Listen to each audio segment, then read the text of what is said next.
Bwana Yesu asifiwe. Huyu ndio unichapanga viboko kwa simu.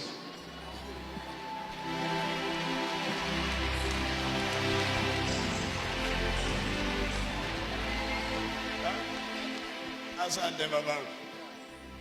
Sasa uko in charge. Ongea na wajukuu na watoto.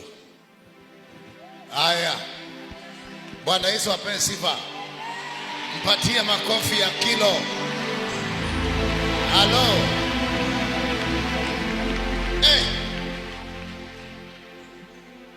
Amja nisalimie. Thank you very much, man of God. Bwana akubariki sana kwa sababu ya hii kazi ambao unafanya. Kazi ambao haina watu wengi. Nataka niseme tu nimekuja, niko Nairobi, Mombasa, na nikasikia siwezi kukaa. Jana nilikupigia simu lakini ulikuwa umechoka, na nikaelewa. Nimetamani kuja hapa hata sikuhubiri, na mimi nikae nibarikiwe tu, nisikie zile baraka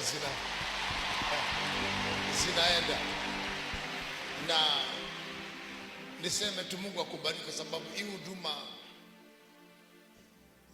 iliingia kwenye wrong hands.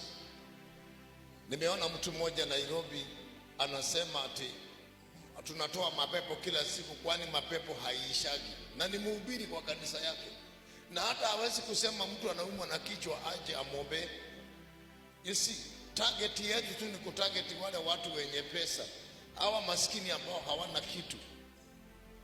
Hatuna target yao. Nikaona akilalamika ati mapasta sijui wanauza mafuta, sijui wanauza nini. Mimi nikasema na wewe si uuze maji ama uuze mchanga, kama sababu ministry is different. Huduma yako na yangu ni tofauti, ni kama kifo na usingizi. Kuna daktari wa meno, ni sawa.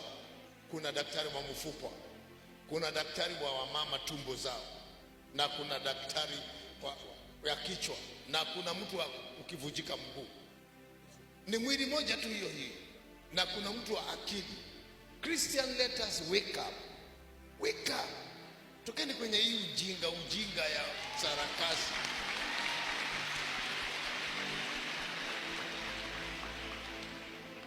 Wale wakubwa wetu maaskofu, deliverance hii haikuweko. Ilikuwa na mtu mmoja sitamtaja, hakutoboa. Ikaja kwa Mrema, alikufa mapema. Ikaja kwa mwingine sitamtaja. Sasa sisi tukaokota kidogo tu tukawa nayo. Sasa angalia vile imelipuka. Haleluya. Bwana Yesu apewe sifa. Mimi nimekuja tu kusema what God can do, no man can do. Mheshimu huyu mtu wa Mungu. Katika wale wahubiri mimi najua sijaona mtu humble, ana kiburi. Nikimpigia simu anaitika ni kama amesahau ameitika tena, anaitika kama